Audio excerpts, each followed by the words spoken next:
So let's sort of go down, these three major framework that most email marketers need to know, plus one new one that just dropped this year. So there's CAN-SPAM. This one you've probably heard about. We've written some content on it as well on our blog, but this governs commercial email in the US. It's been around since 2003, so it's been around for a while.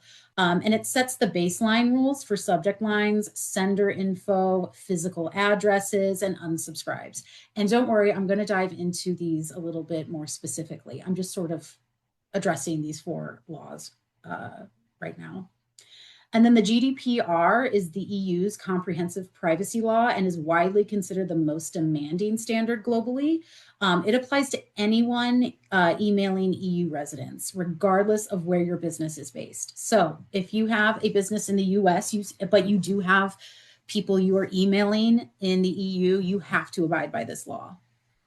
CASL is Canada's anti-spam law, and in some ways is even stricter than CAN-SPAM when it comes to consent.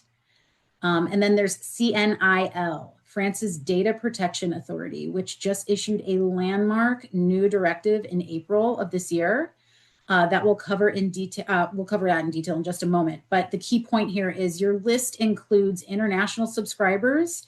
If your list includes international subscribers, you may need to comply with more than one of these simultaneously. So kind of a good rule of thumb is to just abide by all of these because, it can be really hard to determine exactly where every single person on your list is from. So I'd say it's a safe bet to just make sure you know all of these and that you abide by them, which we will get into on how to do that in a minute.